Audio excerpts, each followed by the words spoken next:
So this evening, we're very lucky, we've got Philip Hoyland here, and some of you will be looking at his wonderful collection. He's going to talk about friendly societies, which were what people relied on really before the days of the NHS and the welfare state.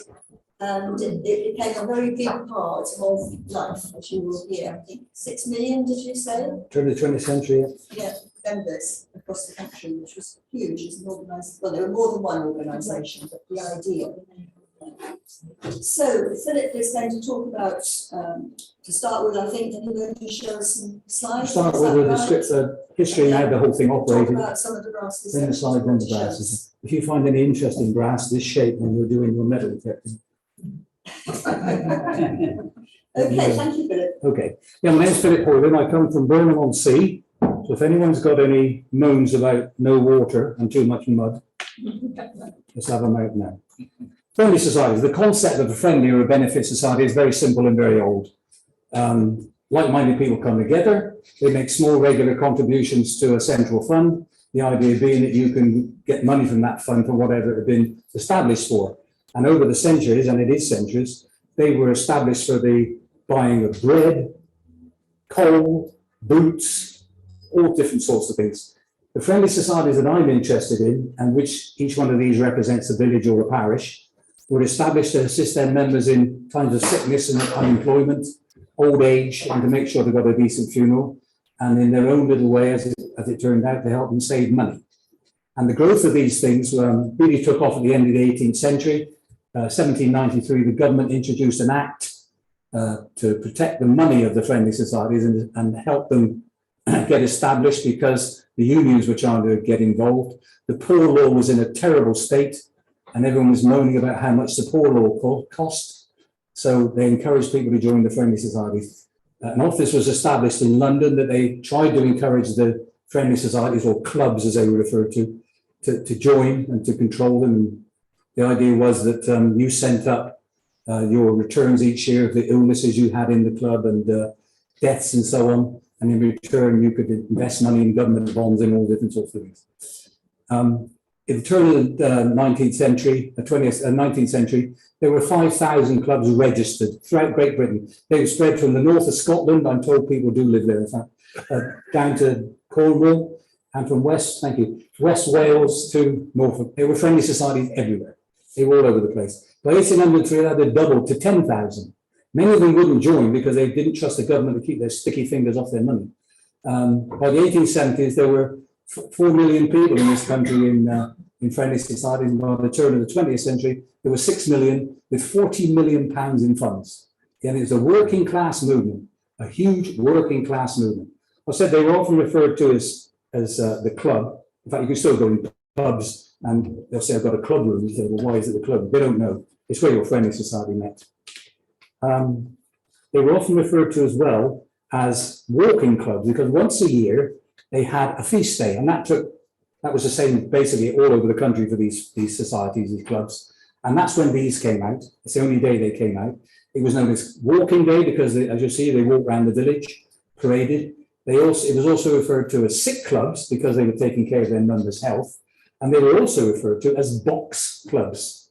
If you think about it, Blagdon in the old days, we'll say in the middle of the 19th century, I doubt there was a bank here. So somewhere or other, members are paying in their money every month. The money had to be kept. So there'd be a box in the room, normally with 3 or 5 locks. Some of them would be fitted to the floor so no one could nick it. And when you were sick, you were on the box because that's where your benefits came from. So box, we'll see a box later. I've got some people have got fancy watches. Some people have got fancy cars. I got an old Allen box, gorgeous. Anyway, it was a working class movement, which is interesting. In fact, there's one friendly society you would have heard about. If I said to you Dorset and sending people to Australia, what would they be on about? The toll problem. They didn't set up a union. They set up an agricultural workers friendly society. The problem was they included oaths to be sworn, and that was against the law, of course. That was what the unions were trying to do. And so they were sent to Australia. It couldn't have been that bad because in 18, whenever it was, 70, there were no Australians, were there? I mean, a cricket team, didn't it? Some of them.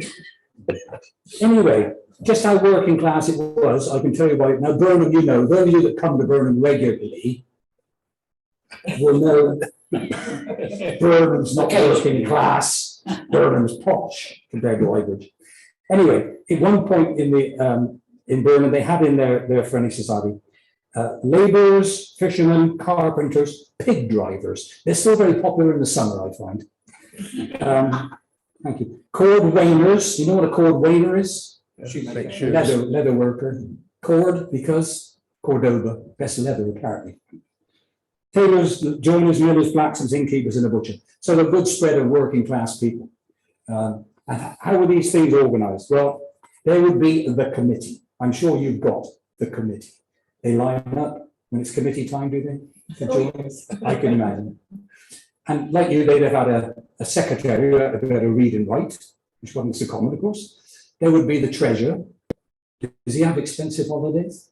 Does he? He don't go to Western, does he? I mean, only occasionally.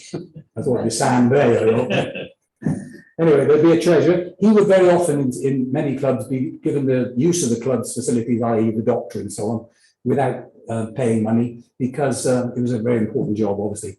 He had to have he could get actuarial, I think that's the word, information from the office in London, because if you think about working class blokes coming to a group of fellow villagers, maybe 50, 60 strong, suddenly you had to work out how much you could pay out for how much you had coming in, for how many people were ill, and so on and so on and so on. So they needed help with that, certainly.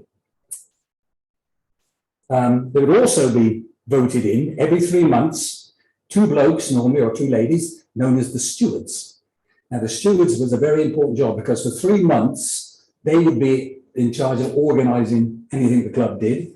They'd also be in charge of visiting the sick and making sure they were still sick and in bed, because you got more money in bed than you did if you were out of bed, and also making sure they got their money.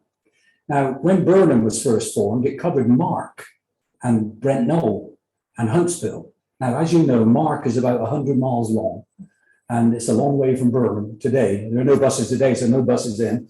But if there was someone sick in Mark, you were expected as a steward to go out there and check on him twice a week. So it was not a popular job, as we shall see. So they got their committee. Who could join? Well, there were certain restrictions that clubs put on. They vary considerably. You'd certainly need a letter of good conduct and good health. That was certain. There was most likely a lower age group of about 16, and you had to be earning money, of course. This is a time when an agricultural labourer in this county was maybe earning between 8 and 11 shillings a week. Dorset would have been less, hence they're called Puddle Martyrs, and Devon more, I expect. Anyway, so 16 would be the lower age. The upper age limit could be as low to us today, 35 or 40. They might not stop them coming in, but they would say, if you join, you've got to pay more. Once you're in, but you've got to pay more to join. So some of them would have a vote who comes in. Some of them would say, if you live more than 3 miles from the club room, you can't join, and so on and so on. There were different rules for different clubs. Right. Weekly payments, your subscriptions. Subscriptions in Burnham for many years were 8p a week, which doesn't sound very much to us, but in those days I'm sure it was. And normally, if you take a whole range of friendly societies, it would have ranged in the early 19th century from maybe 6p a week to a shilling a week, maybe a bit more in the big cities if they were earning more money, but about that sort of thing. You'd have to pay when you joined. In Burnham, it was 2 and 6p. This is all coming out of 11 shillings, by the way. You have to pay 2 and 6p to join. It might be up in other places to 3 and 6p, and you wouldn't be able to claim any benefits for the first year. And they're still like that now, some of these insurance places. In Burnham, joining was a little bit different, as you would expect, because on the first club night you went to, you were expected to bring along 4 gallons of cider. Now, what would happen if half a dozen joined on the same night? I dread they didn't. That was part of the deal, apparently. So Burnham was happy once a month. There was a problem in many places of where these clubs could meet. When you think about it, villages like this, I expect there would be one place that they could meet, and that would have been the. Well, some place in the George, the pub that was on the pub, and the Seymour Arms. Yeah. The pub, and many of these friendly societies were established by the publican because they're good for business, because they would meet once a week all through the year. And certainly, if you didn't offer your members fire, i.e. in winter, if you're living in the pretty little cottage it would be now, you'd have most likely gone to bed when it was cold in the old days. Feast, which is the annual walking day, as we shall see, and beer.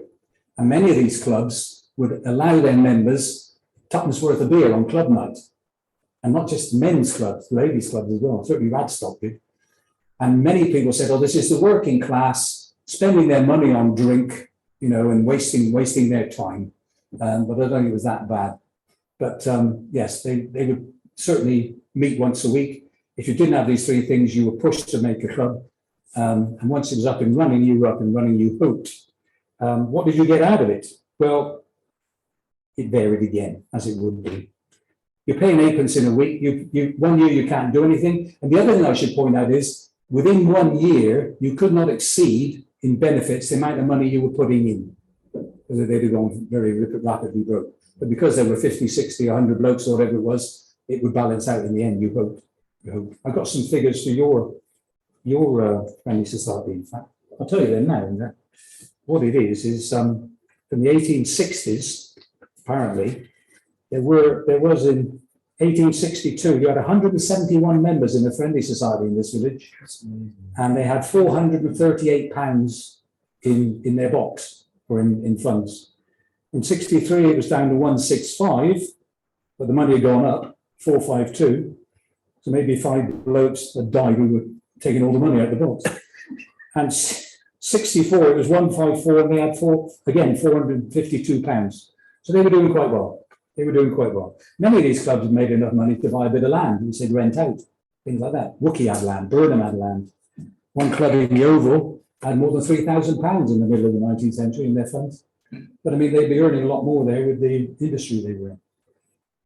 So the benefits varied. How long you could get benefits for certainly varied. In Wedmore, if you were sick, and you'd be given 4 weeks maximum. In Nether Stowey, they would give you up to 3 months. And what they might do, they might start on 12 shillings a week in benefit, and after 2 weeks it would come down to every 10 shillings, another 2 weeks down to 8 shillings, until it got to about 6 shillings. 6 shillings seemed to be about the average pay in benefits if you were sick. And when you think they're earning 11 shillings a week, it's half your income, but we've got to remember that by this time the union workhouses were being built, and you did not want to ask to go, you had to ask to go in the workhouse. You weren't put in the workhouse. You didn't want to go in there because coming out would be extremely difficult. My great-great-grandmother died in the one in Willerton with 6 of her kids in the 1850s. There were places to keep out of. If you could stay in your friendly society and maintain your payments, you had a chance of staying out of the workhouse. It was a big benefit to people. Where was yours, Axbridge? Yes. Yeah. Okay. Some of the clubs like Wedmore would give a lump sum if you had a broken arm. They gave £2 for a leg and £1 for an arm, which was very handy. Pensions. Some of them would try and pay pensions to their members, normally like 65 or 70 years of age. In Burnham, if you couldn't work anymore, you got 3 shillings a week. And one thing is sure, if the club did get into financial difficulties, the first thing that the younger members would cut is pensions to the old boys. So, you know, it wasn't a fixed thing, but some clubs were paying £10 a year in pensions to their members. The other thing they would do, of course, if you died, they ensured you got a decent funeral. This was very important. You only got to read some of the quotations that Hannah More had from some of her ladies about, you know, a poor woman should have a good send-off and all this sort of thing. And what would normally happen is a member's wife dies, a member dies, and the wife is given between £2 and £3 to pay for the funeral. Be nice today, wouldn't it? And there'd be a whip round with the members. They might also say, if you live within certain distance of that man's house, you're expected to attend the funeral and things like that. And if your wife died, many clubs would also pay out. Some would just do the collection from the members of 6pence or a shilling, but some would also pay about £2 to £3. But in Burnham, as you would expect, of course, I don't know if it's the sea air or the wind, but anyway, Burnham state in their rules in their friendly society that if your wife dies, you get £5. Now, I'm sure most of you locals, if anyone here from Weston, do I start insulting them? Weston people are extremely envious of Burnham people, and I'm sure but it's because of our superior architecture along the seafront. What do you reckon? Anyway, they've been saying things about burning women for years, which aren't true. And the rule in this Friendly Society handbook, or rule book, proves that what I say is true. Because it says in the book, if your wife dies, you get £5. £2.10 is to bury the first wife, and £2.10 is to find a new, which only goes to prove there are no cheap women in Burnham-on-Sea. The other thing these clubs would do, some of them were known as breaking clubs, and normally the period is 7 or 8, 9, 10, 11 years. They would say after 7 years, okay, we're stopping. We've got X amount in the box. We've got to keep back some of that, obviously. The rest of it we share out between the members. And they would, depending how long it had been, depending how much you'd taken out in those years, how much you put in, you got a handout. So in a way, they were acting like a little bank as well, slowly but surely. Right, so we've died, we've done that. Now we come to what they had to buy. You've paid your subscription. You bought your rule book for about 4p, normally it costs. Most clubs, you'd have to buy your own grass, because every member had one of these, not just one per village. Really? So you'd have to buy one of these. So they can't, the camera isn't on them obviously at the moment. Well, I don't know if you want to hold one up. so- Yeah, okay. They had to buy one of these. And I know at certain minutes I've seen from clubs starting up, that in the 1840s, 1850s, they were paying sort of 1 and 6p for one of these, depending on the variety and type. I'm sure that it was another outlay. And it's a big outlay, after 11, but obviously they thought it was worth it, otherwise it wouldn't have happened. So they'd have to buy one of those. They'd have to buy a pole, because these were carried on poles that varied from 4 foot in length to more than 6 foot in length. They would have been decorated, painted different colours. There'd have been ribbons hanging down. Some had tassels underneath the brass, red, white and blue tassels, as we shall see. And all that had to be paid for, obviously. So that's more outlay.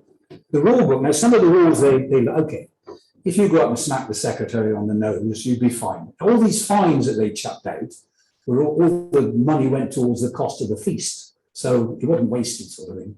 I'll tell you some of the rules. You can judge for yourself anyway. Ulverston, you know where Ulverston is. It's just south of Adrian's Wall, up there somewhere. I think the local vicar, not the vicar, the squire was involved there, because if you were caught poaching, you were thrown out of the club. Not just fine, you were out. Filkins, which is also in Gloucestershire, but further up, the doctor would come, he'd give you the medicine, you had to supply your own bottles and your own leeches. So if you saw Mrs. Smith scrabbling around in the village pond, you know what she was doing. Marn Hull didn't like the singing of immoral songs, 6p. Martock didn't like club hat on in the club room, 2p. And Nibley didn't like dogs in the room, no poo bags, see? Let's think of these things. Now Sherborne is just outside England, it's just over the Avon there. They look at us and look in envy, of course. In Shirehampton, you would be fined for doing any of the following. The wrong one. You called the doctor. He comes to see you, looks at you in the steward's bin, and he says, yes, you're definitely sick, but I can't recommend you get your benefits. And the bloke said, well, why not? He said, because I don't know what's wrong with you. And we've got to send up these returns every year to the office. And so they have the statistics of what's happening in the country. And the bloke's rather jarred off about this, of course, but it says in the rule book, if he could prove that what he had was due to a visitation of God, he'd get his money. It doesn't explain how you do that. When you leap up on the downs and start praying, I don't know. But anyway, they must have done something about it. Sherborne, yeah, they didn't like wrestling, backswords, running, jumping and rioting, which sounds fair enough. Stapleton, now that you see up there again, once you cross the river, it's all happening. They would fine you 2 and 6p for taking part in the following on a Sunday. Pecking toss, which is thrown against the wall. Marbles, that great destroyer of morals, as we know. Quotes, shake the hat. 2 and 6. And what's interesting about that is, in today with whistleblowers, if you saw Charlie Harris playing marbles on a Sunday, thrashing his son, and you bubbled into the secretary or the treasurer, you got one in Thrutton, so that 2 and 6. So it's worth keeping your eyes open, obviously. Now, we're coming a bit close to home now. This is getting embarrassing now. I think this is the thin air down on the Mendips there. Nether Stowey, they fine you 6pence for playing shove eightly in church.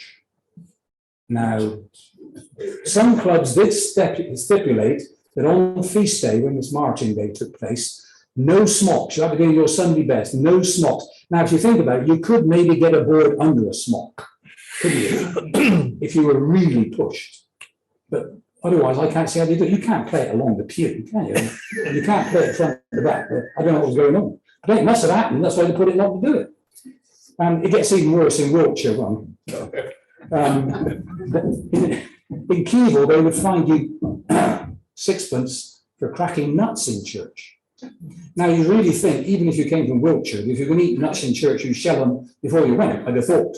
But obviously they didn't. So there we are. That's some of the rules they had to follow. It brings us to Club Day, Feast Day, Walking Day, the biggest day in the village calendar. No one worked. No one went to school.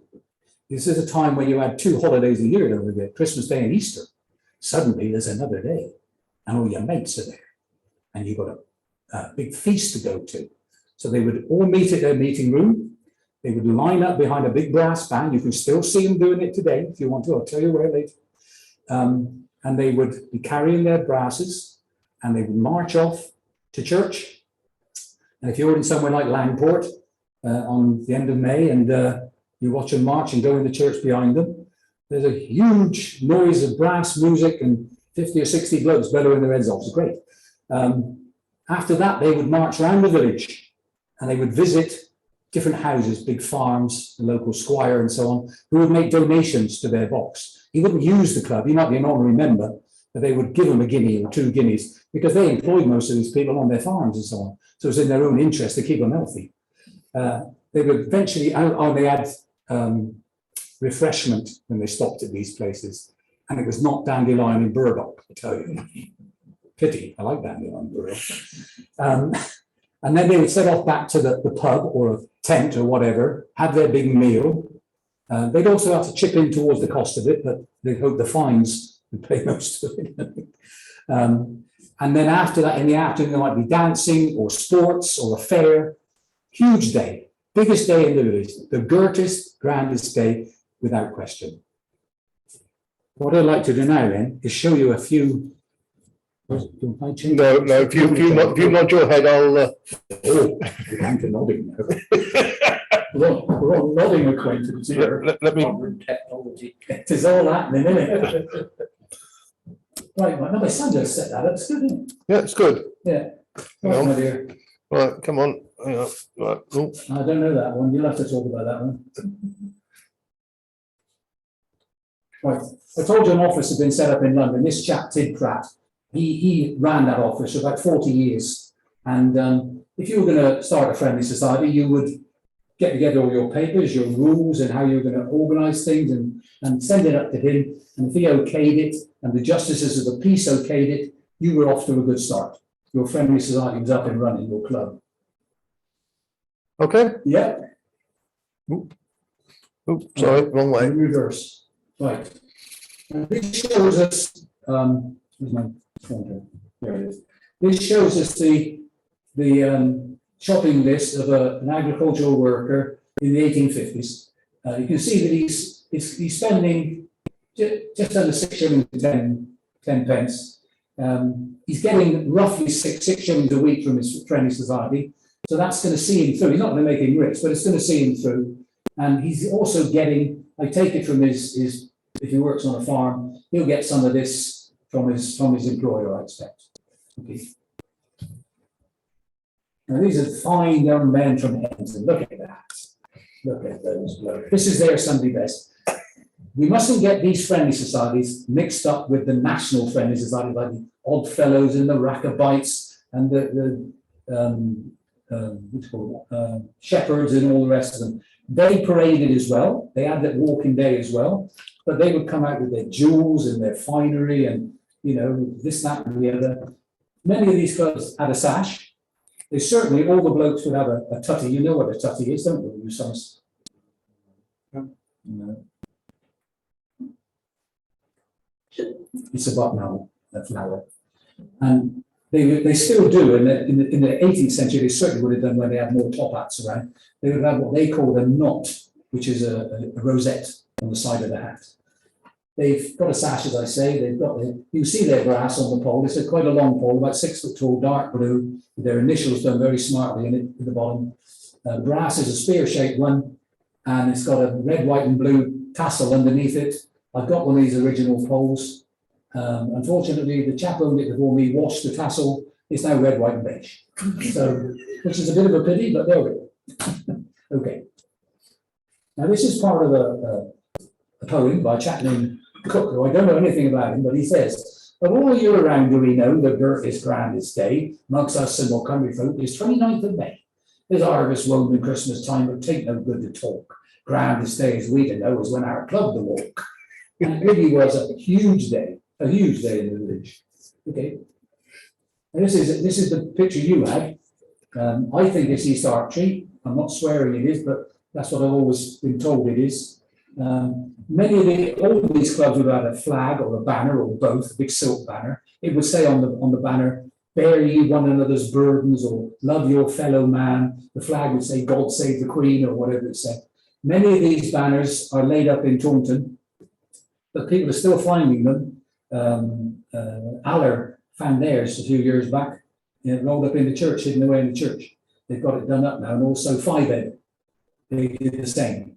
So, dig into your church, you never know what you might find.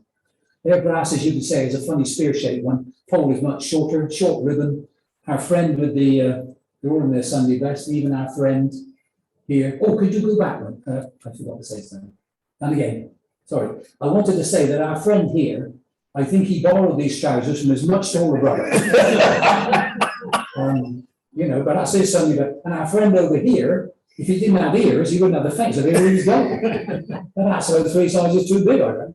Anyway, yeah, come again. So there we are. They're in their Sunday best today. They all got their tutties in, as you can see, and their rosettes. Okay, now this is a good picture showing you how they lined up. This is in Westbury. Westbury still have a friendly society. They still will meet. They don't do the same thing, of course. They raise money for charities now in the village. These two at the front would be the stewards, which is a job that I say some people didn't like, and we should see what they did about it. But you can see they've all got their poles, the wives are out, the children are out, everybody's out to watch club walking. There'd be a big brass band, so lots of loud music, good stuff. Yeah. As you see, here's the big brass band. You see the little lads are in their Sunday best as well. They're not going to be tatty. This will be one of the stewards at the front here. You can see the red, white and blue beige thing there. And you can see they're carrying their brasses back there. Lovely. And all clubs had a brass. Burnham never had a brass for a start, unfortunately. And this is Timberscombe up on the moor. And they had these flower arrangements, which apparently was contested most fiercely every year. That club ran through right till 1930 when it folded. There are, as you can see, these two chaps here, I'm assuming are the stewards. He's got a pole, and so is he. With something metal on the top. Now, one of those things, as far as I know, we know where many of these club brasses came from because there are 3 very big collections in the National Rural Life Museum in Reading University, and most of them were collected first part of the 20th century. So people were still alive who knew where these things came from, and that thing, one of those things, is in one of those collections. I tried to get my daughter to break in when she was studying at Reading University. She wouldn't. Too much like her mother. Anyway, but these things are made of iron. There are only about 2 or 3 I know that have been made of iron. Earlier, of course, they were made of wood, painted wood, and they're very rare. I've got one. Okay, this is those. I think this is they were painted red, black, and yellow. I think. No one in Timberscombe knows anything about them. So I gave a talk down there not long ago, which is a pity. They're smart things. They look nice in my house. I'm not going to get there then. Okay. Now then, female-friendly societies. In the early days, 18th century, there would have been mixed-friendly societies. as it went on through the later 18th, 19th, they would definitely split men or women. And that didn't come back together again until very late in the 19th or early 20th. The women would organise much more or less the same. They would have a feast day much the same. It was normally around the same sort of time. 29th of May was very popular, Oak Apple Day, or beginning of June. It was tradition to dress in white or pink, carry flowers. You can still see them walking. They walk on the nearest Saturday to Midsummer's Day. They parade, they go to church, and then they go and have tea and cake, as it should. I'm a bit worried about that trombone. I think these two girls at the back are in mortal danger. I think they might be better looking than her. You're tough as a post by the time they get to the cafe. But it is very much sort of that. I've never found a female-friendly society where the members carried the brass. They claim to have done, and in the books it says they've done, but I don't think they did, because there's no photograph. There are photographs taken in this friendly society right back to the beginning of the 20th century, and there's no brass is evident. But what is in Netherstowe is a men's friendly society that met in the Rose and Crown, and there was another men's society club that met in the George next door. I'm 99.99999% sure that the brass that they claim is theirs came from the George. I'm sure. Yeah. So having said that, of course, it's two ladies' friendly society. What they do in the carrying brass. The problem is these etchings were in a magazine 1830ish, I think, and the author didn't say where they were or where they were from or what they were carrying or anything. So I've got at least, I think, 15 or 20 brasses at home. I don't know where they're from. And it could be from one of these, which is a pity. It'd be nice to try and find out. I never will find out, I don't think, but and to go back to the village and say, yeah, you know, you had a friendly, ladies' friendly society, you're carrying a brass. But I don't think it'll happen. Okay. There is another poem. This is by Barnes, the Dorset dialect, playwright, author, and poet. And he wrote, for up at public house by 10 o'clock, the place are full of men. Address to go to church and dine and walk about the place in line. So off they started, two and two. We painted poles in knots of blue and girt silk flags. So they're marching off to church and then around, okay. Right, and then at church there were 6 lots of waxen up we their knots, and poles that stood as thick as ever you see bulrushes by a river. So they got to the church, all these people, the 6-foot pole, or whatever it is, there may be 50, 60, 70 of them, or 150 of them if they come from Blagdon. They stack them in the church porch, and he's comparing it to a stand of bulrushes. And at the church, they went to dine in that girt long room behind the public house. Okay. And this is a near friendly society, started in 1843. There was an older club that started in the 1780s, and it was quite common in a village that was big enough for, as a club had started in the 1780s, 90s, they weren't recruiting younger members because too many of them were old and too much money was going out of the box. And when it came to splitting, there wasn't much there. They would start another club, and that's what they did here. They started this one in 1843. I've got their first minutes of their meeting. That would be the host. Obviously, that's their girt silk flag. Here's the stewards, and here are the wives and family watching behind. They were being asked originally, they'd ordered brasses, I haven't got them, for 1 in threepence for the local was supplying them. Wanted now 1 in 6. They were not happy. And something like only 40 or 35% of the blokes in this club could sign their name in 43. So, you know, it was a thing. I say he would make a donation to the club. Many of these may have worked for him, I don't know. And he would maybe go to the feast as a guest and give them their money and give them refreshment. Okay, whatever. Now then, we talked about the stewards earlier and how it was a job that many people didn't like to do. So it was every quarter. So this is midsummer, is it? Michaelmas. It's Westbury Submended in 1906. You come down here and no one's in trouble, and then suddenly we come here. He's been asked to be a steward. He said, I'm not going to be a steward. Shilling fine. Next bloke, I'm not going to be a steward. Shilling fine, until they get all the way down to poor Harry Smith at the bottom. I ain't got a shilling, so he'd have to do it. Send somebody else. But this is how they would get, because it took time. and took, your time, and maybe you lost wages, I don't know, but they were expected to do it. So if they weren't going to do it, they were going to have to pay up. And that's what they did. It's the best example we show of finding members for various breaches of the rules. Okay. It didn't always go to plan, as you can see. As I said before, some people said, oh, it's the working class, juggling it up. I mean, he's happy, I don't know where he is, but he's happy. This is the sort of thing the clubs tried to avoid. You couldn't avoid it completely, obviously. I mean, what are you going to have? And there were worse things. I mean, I expect some of you know that. I'm sure you must have had a vicar in the past who kept the diary and published it semi. No one bought it, really published it.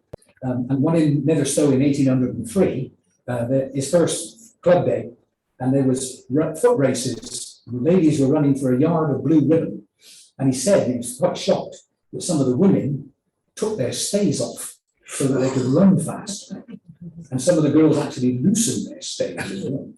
And it gets worse if you go to Poulton in 1870. I don't know who the hell would want to go to Poulton in 1870. It must have been like Bridgewater on a Saturday night in 1950s. If you had a girlfriend in Bridgewater and you came from Burnham, you didn't open your mouth. You'd be dead before you got out of Blagdon. Deadly, I'll tell you. Anyway, Poulton there, a new chap in the 1870s, he made it in his diary that two of the local women in the afternoon had stripped to the waist and fought for 15 minutes over the attentions of a local beau. What's interesting about that? He didn't say they stripped to the waist. Oh, I left, and I told they fought for 15 minutes. I stayed and watched it. So, okay. I told you when academic talk. 5-Ed. If you don't know where 5-Ed is, you turn left at the motorway at Taunton and go out there, you go up the hill and literally there's a garage on the top, turn down there, Curry, Rival and all those, 5-Ed's in there. This chap was the last secretary of the 5-Ed club. I bought a brass on a pole. There were some initials on it. And I took the brass off to look after it. There was some paper inside, it said Gridley. So I thought, right, I must find who the Gridleys were. He was a Gridley. It was his brother's pole. And I got in touch with his daughter. This is in the 1980s now. She was living down in Beer, Mrs. Barr in Beer, that was it. They used to make this bower for their honorary president, who was most likely him, Major or Colonel so-and-so, to sit in at the feast. The club ran through to just after the Second World War, and it might give you some idea of how important these clubs were to their members over the years. The club folded. Their meeting day was 29th of August, and even so, every 29th of August after the club folded, they would still put outside their door their brass, tall blue pole, dove on an orb, blue ribbon, as much as to say, club's gone, feast day's gone, we're not walking, but we were club. And it seed us through, it helped us in our younger days. It was a very important part of village life, it really was. Okay. Now, she gave me this box. Her husband had been using this as the box they used all the time they were a friendly society. And apparently the husband, well, it was a mess. He was using it as a toolbox, it was covering all. It's got 3 locks, some of them had 5, like church chests are the same sort of thing. Some of them, as I said, would be fitted to the floor of the room so no one could get in. It's elm. All that was inside when I got it was some keys and a bath brick. Now you know what a bath brick is done. I think we better look at and open this. Let's do better. It's a scouring block that was made from the mud in Bridgewater Bay. He used to do steps with it and pans with it, and he had half a bath brick in there, so I left it. It's made of elm. It weighs quite heavy. It's full of woodworm, as you can see. I used to take it around with me. It's getting too brittle now. I don't bother. But it's I love it. Love it. You won't find many. I've seen 2 others. One was being offered in South Wales with a painting of Noah's Ark on the front. And he wanted, it was, I don't know where it's from, but he wanted £3,500 for it. And another one was it's one of the blokes who does that antiques bargain at lunchtime. Charles, whatever his name was, Hanson. He had one in his sale from Scotland, very ornate, very ornate. But that was £8,500 they were asking me. I got that for nothing. Bunch of flowers and gave her afterwards. Didn't take anything for it, which is nice. Okay, I don't think the next one, we can tell the next one, I don't think, no, that's just someone asked me about what foresters carry. That's from one of the foresters of Bridgewater. They all had dukes of this and dukes of that as their lodge thing. That was 1855 they were formed. They carried axes like the wooden axes like this, and you can see it's got the lodge number and the lodge name on it. That gives you some idea. Well, I'll go to the next one, in fact, just quickly. I picked this up some years back. Someone phoned me up and said, I got some friendly society brasses you might like. I went across and saw him. I said, well, what is it? He said, I don't know. Yeah, I know where it's from. It's from Stallbridge in Dorset. And on here, there's 181, and then there's a space where you can put a checker in with a number on. So it can only be for 9 years. So I contacted Stallbridge. He took it across to them. In fact, I've sold it back to them what I paid for it. They've got it now. They're very pleased. But that's a typical example of history going missing. And also, this was the brass they carried when they were a village society. They changed later to the foresters and they had a deer. So again, you don't know how long some of these clubs lasted for. They certainly, a lot of them would have changed over to the national societies for financial security as the 20th century went on. And eventually, of course, we went into the 20th century and along came the national health and, well, before that, pensions and old age pension and national insurance. So, and in fact, they asked the big friendly societies to organise it for the government, then they changed their minds and did it themselves. So it brings us to these things. Right, let me change the camera. Hang on a Changing the second. camera. Take 36.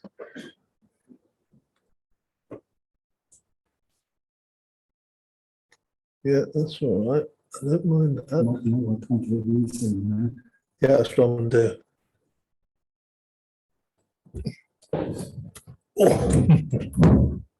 So. Hang on, let me get rid of that message. I'll focus it on them in a second. Yeah. Right. Turn this off.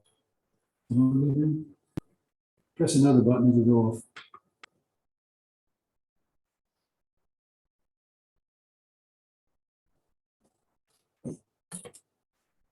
Put the light on behind the screen.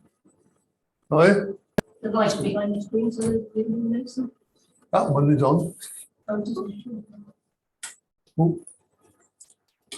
Move him out of the way. How about that? Just leave it on that. No, you leave it on, like, you leave it on. Yeah. Well, I can't get the whole picture, the whole. No, just take that right hand side because yours is in there, so I'll be able to show you yours.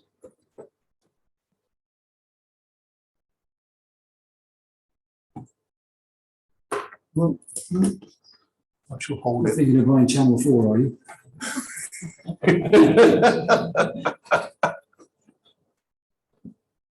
You can obviously hold it up and hold it close Yeah, to the okay. camera if you want to. Well, I do that all with a bit of Yeah. yapping.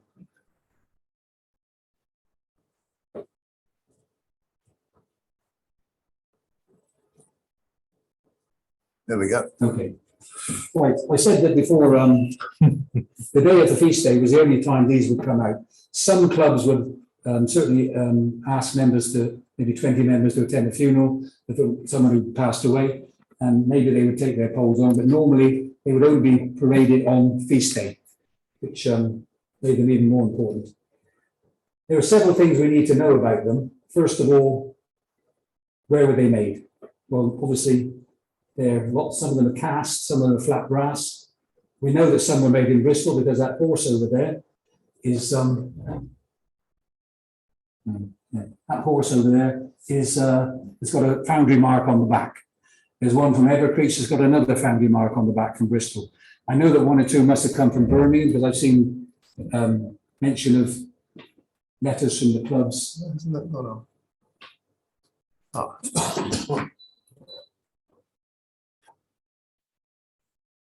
Oh, have I lost that? Oh.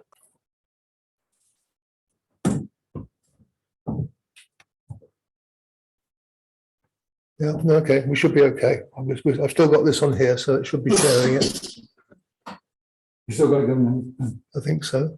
Yeah, so we know that some were made there. Some have certainly been made in Bridgewater. Bridgewater is a very big brass making area. Though I've never found a club in Bridgewater a brass from Bridgewater, and at one time there were 7 or 8 friendly societies there. But one of them was recorded in the newspaper as parading, carrying their brass tipstaffs. I had no idea what shape it was, unfortunately. We used to meet in the 3 Tons pub. So that's a pity. And the others, if I said to you, send your post order to West Patch. K-E-Y-N. Spelled K-E-Y. Radio Luxembourg. Yeah.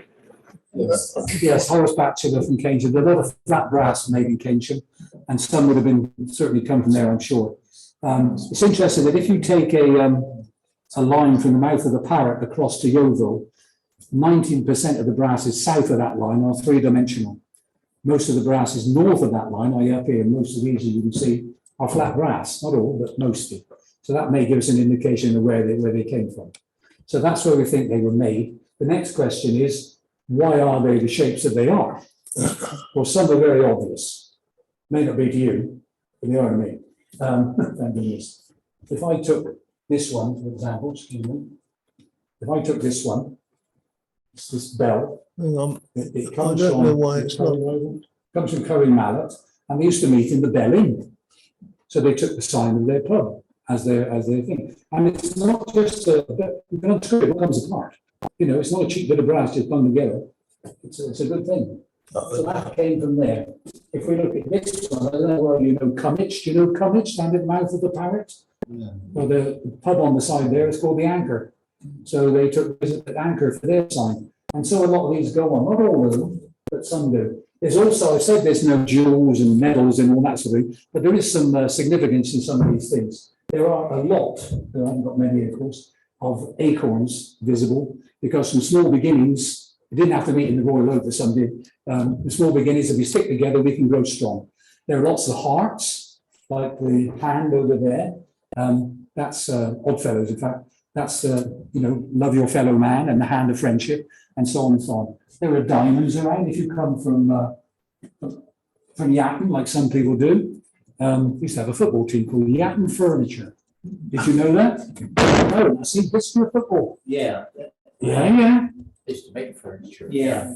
I'm trying to think of the name of the company. Yeah, I think they're bust. Anyway, there'll be quite a few diamonds around. The diamonds signifying longevity, I think, and so on and so on.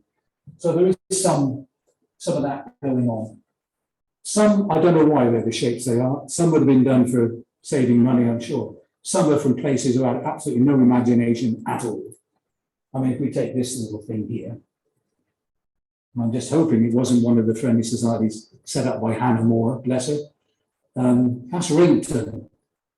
Now, I don't know if they have a load of spare pokers in Rington or what, but I take it this is a stylized acorn. I'll be kind to them. But yeah, why they choose that, I don't know. But they did. Other ones would signify, excuse me, what's it in? That's gone. Pick it up. We'll. I don't know why we have to see this one, but it's got cut through it. A shovel, an asd, a pick, and it's from the miners in Radstock. Yeah. So they wanted people to know we're not just a friendly society, is what we did. Very dangerous place to work in. Those north, that's Somerset coal mine was a living hell, I think. There we are.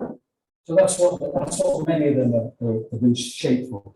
I mean, some people got really carried away. Do you ever drive across to Wedmore? No, you wouldn't do it. Because you know Canberra? You know it? You leave Wedmore going towards Wells, and you go through.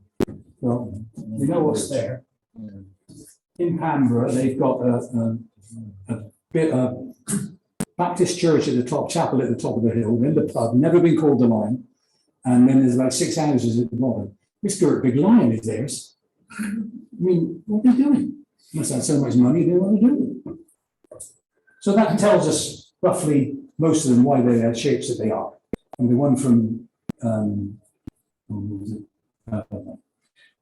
yours, as far as I know, this in the book is the brass that's attributed to Blagdon. Now, I've never, when I got brasses, I'm not sure, they don't say definitely Blagdon, but in the books, it says Blagdon. Whether it is or whether it isn't, and which club it was it an old one, was it a later one? I've no idea. I think this is an eagle with this in.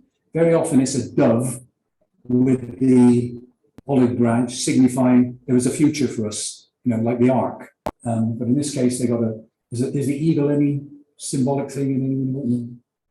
I'm pretty sure that's yours anyway. So here we are. The next thing we need to ask ourselves is why are they carried? If you went to Scotland and watched the friendly stuff, they wouldn't carry these. If you went to Norfolk, they wouldn't carry them. West Wales, they wouldn't carry them. South Wales, a few.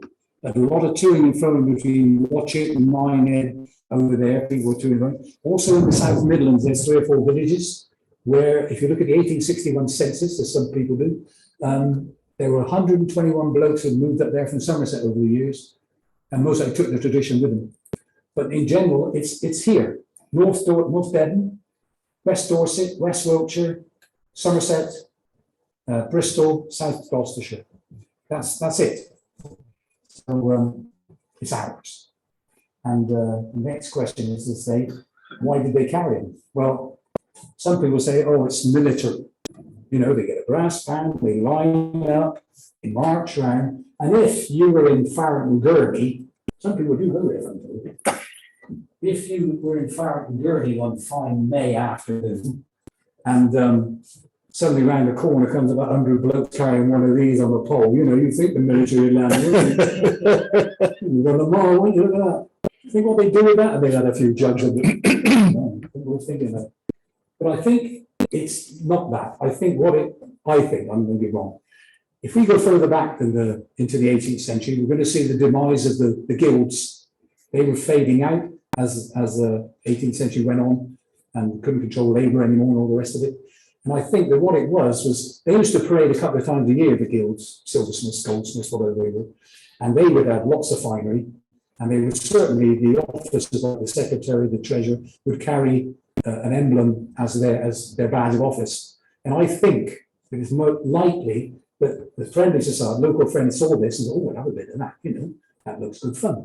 And I think they maybe chose to have a brass emblem following on from that. I can't swear to it, but it makes more sense to me anyway. The next thing, as I say, we go into the 20th century.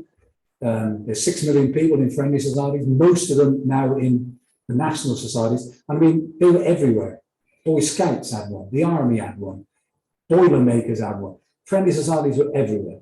And none of the ladies here joined the girls' friendly society, did you? That got to half a million members. Very good. It was a church-based thing. Still going in some parts of the world. Anyway, yeah, lost my line of thought then. Oh. Yes, we got into it and they decided to bring in old age pensions and the rest of it. And then after that, of course, came up after the Second World War, the health service. And that was an hour in Bevan. He came from Tredegar. He had been in his younger days the secretary of the Tredegar Sick Club. 3,000 members, own hospital, 3 full-time doctors. And that's one of the reasons he was a big supporter of the National Health Service. He'd seen how it could work. And he said in Parliament, he said that all we're offering the nation is what we in Tredegar have had for a generation or more. We are going to Tredegarise you. And that's not easy. And they did. They set up the National Health Service. It was a bit behind the German Krankenkasse, certainly behind the Dutch Sickerkasse, but they did it. And I like to think, maybe naively, I don't know, that if you go into any National Health Service building, somewhere in the foundations there's one brick, and on that one brick it's got Village Friendly Society, because it all came over the years and years, not only, of course, from things like this, people being used to paying and getting something in return for it, which can't be bad. So the only other thing I want to say, this could be, now ladies, if you've got your husband with you, make sure he listens to this. Cleaning brass. Because I do, I clean them. First thing, you never use brasso. The army uses brasso, so you know it's no good. Believe you me, after many years of using that damn stuff in the army, you don't want it. Did you know that Betterware has gone bankrupt? What is the world coming to, I asked myself. They have a very good paste for cleaning metal. Anyway, I got something else. I think it's called Peak or something. It's good stuff. You just need a dab of that. You only do one side. You don't do, if I did both sides, for example, of this line on a regular basis, I'd lose all the outline, the carving on it. So do one side and you just go with your peak, shine it up. It's what you do next that's important. Because what you do next is you get a good furniture polish. And I don't mean mansion house. You remember mansion house polish? It's deadly, that stuff, wasn't it? When mother had done the lino in the back kitchen, the cat didn't stand an earthly in the back door. Little legs going like the clappers. I use a stuff called Renaissance. It's an artificial polish stuff, but just a dab. Go over it again, shine it up. It seals it against the air and does not take fingerprints. What more do you want? I've not cleaned some of these for months. So there we are. That is the rise and demise of friendly societies as I see it. Someone else might tell you differently, I don't know. If anyone's got any questions, especially ones I can answer, please fire away. Let's see if we can get the full numbers up. Hang on. I'm trying to get everybody in. Smile now, people. Yeah, I ask a Yes. couple of questions, if I may. One Yeah. is, I assume that you wouldn't recommend tomato sauce for cleaning brass. I don't know, I've never used it, to be honest. Brilliant. Yeah, did it stay clean? Well. That's the thing. Yeah. I don't want to, I mean, Yeah, honestly, well, it's like war brown. Yeah. Yeah. It brings it up brilliant. yeah. Well, these aren't bad, but I give kind of these talks a week. So sometimes 2 or 3 weeks, sometimes none. But so they're standing around a lot. I mean, I got 220 odd of these. This is just a few. I don't clean them all the time, but once a year I'd like to give them. So yeah, I mean, you may well be using something better than me, my dear. I've never used it, so I can't criticize it. We have plenty of tomato sauce in our house. That's fine. The other thing is my mother-in-law and my wife were part of the Girls Friendly Society. They Yeah. ran the GFS at, Yeah. in the church. Yeah, I'm not from here. I'm the other side, I'm afraid. Sorry. That's why I'm at the back. Is there a place to take those flags now? Because I don't know if there's a. I mean, we're loads to throw at it. was it a big flag? Is it? It's a tall pole and a big flag. Yeah. I mean, it should go in your local church, really. Well, I think that's probably what we're going to try and do. I don't think there's a repository anywhere for that. No. But it was a huge, I mean, I think it was set up originally to look after girls who were coming into the cities to work as servants and so on, and give them places. They had rest homes and holiday homes, they had all sorts of things. It's a huge organisation. And yeah, I don't know enough about them, to be honest, but I would have thought somewhere in the church would be nice because it was definitely a church-based thing. Yes, yeah, definitely. Yeah. And it was very industrious. It was shoemakers and coal miners. Yeah, Yeah. So, yeah, it's nice. Is it made by Tutty, what's his name? Oh, the maker of all these flags. In London. oh, I don't I remember the name I anyway. don't know Yeah, that. The trouble is, I think when you're younger, you don't really take much notice, do you? But it's as you grow older, you begin to get an interest. and the things are going. No, other people don't know about that. It's funny. Yeah. Yeah. Yeah. There we are. Yes, my dear. Do you get any sense of the spread of time, not just of the local friendly societies, but of the brasses? Because I guess some of these, they would be the first one, somebody would have done it first, and then Yes, I I think don't. some would have probably, with the amount that you've looked at it, you haven't noticed a sort of.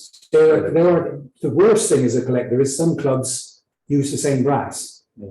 I mean, there's a deer in Holcombe, there's a same deer in Bristol. So that's one problem. Another one is a big acorn I've got that could be Tiverton or could be Twerton in Bath. But you notice as you go along, if you look at some of these, they've got sort of rings around the base here or something. You might find one that's got no rings. There's only got one ring. They may have bought another batch, or someone bought one later or earlier. Because if someone died and he had no sons to pass it on to, it would disappear, but someone else might join later and order new ones. So there's no huge difference. I mean, some of these are, I think, are 18th century, late 18th century, most of 19th century, I think. But yes, I mean, I don't know enough about metal and all that anyway. Yes. Can I ask about embezzlement? I'm assuming that with such large sums of money for poor people, Yeah, very occasionally temptation to get better at someone. yeah, I'm sure. Is there any scandals or Well, criminal justice? Well, one thing was that they were offered when they got protection by the government was against theft and embezzlement and all the rest of it for their funds, which they gave the same to the unions later on. Yeah. I've got a record of someone stealing, I think it was from Street or Shepton Mallet, the box with £17 in it. And he was in fact at first sentenced to be hung, but they changed it to a long time in prison. So I'm sure it happened, and some went bust who weren't run properly or whatever. I mean, you did a flu epidemic, and your funds would be depleted in next to no time. But when they were, I know the lady, I mentioned Hannah Moore. She set up everyone knows what to do with the church and so on, but she set up a lot of friendly societies in Rington, in Shipton, in Roadbarrow, in Cheddar for ladies only. She charged them a halfpenny a week when she started it all off. Which I think she most likely paid, and they obviously got benefits. They got 5 if they were lying in and they were married. Then they got when they got married, they were given lying in was 7 and 6pence. But when they got married, they were given a Bible, 5 shillings, and a pair of white stockings. So she took care of her ladies. But the club in Rington folded in 1947, 48, something like that. The ladies, and they split it up between one lady. Picked up just under £40. Well, that would have been enough for a deposit on a 3-bedroom house. So yeah. You mentioned sickness benefit. Was it also unemployment? Well, that was the same sort of thing. If you were off work, that's what you got. You were sick. Yes, yeah. Well, you were checked on by the stewards. Got kicked out of your job. Well, that's something else they couldn't control. They never mixed with labour like the unions were trying to do. It wasn't their area at all.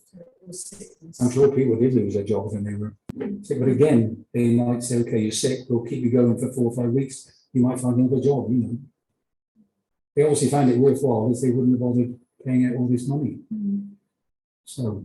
I was telling Philip that I looked up when we first booked this talk at Blagdon brass, and the British Museum had one, but not on display, and you were telling me they've got 17 of them that are not on display. It was donated by somebody called Miss Turner, and it describes it in some detail, and I think you could order a photograph of it for quite a lot of money.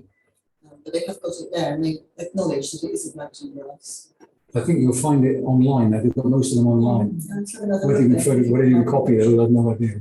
We had, certainly in the 1930s, there are obituaries of people dying in the village who were still members of the society. Yeah. We had the Court Pride of Blagdon, which was the ancient order of foresters. Yeah. The Buffaloes, and the Loyal Lodge of Oddfellows, which you were saying was more of a national all foresters, they're all national society. Yeah, so there were lots of them all happening. And as I said, the George was the meeting for one and the Seymour Arms for another one. Yeah. So they were very much part of local life here. Yeah, certainly. So, anyone else? They were everywhere. No one knows about it. Yeah, sorry.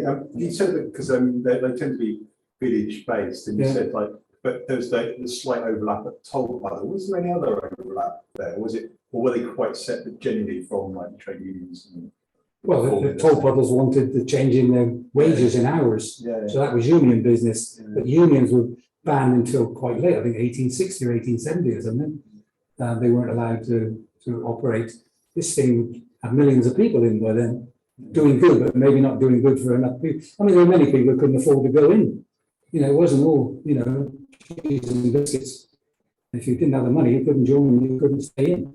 The feast days then, would that be just for the members, or would that be members and guests? Yes, yes. Members and guests. If you go to Langport, still walk, Long Sutton, still walk, Pretty, still walk, Westbury Sub Mendip, still walk. The ladies at what's that village coming just out of Cheddar towards Wells? No, before Cheddar. No, after Cheddar. Oh, anyway, there's another village near Langport, much the same name. The ladies, they still walk. There's about 5 or 6 clubs in Somerset still carrying on the tradition, which is nice. But not in the same way, obviously. Same things. Fascinating, Philip. Brilliant. Very much indeed. It was knowledgeable, telling us things we didn't know that we need to go and find out about, with great humour as well. So very much appreciated, and I hope the people online did enjoy it. Obviously, it's more difficult for them to follow things with their Yes. camera, but we're doing our. Well, we shall trying see to how, work it out. we shall see how it goes. We're still learning on that one, Oh, but, yes. So a round of applause, I think.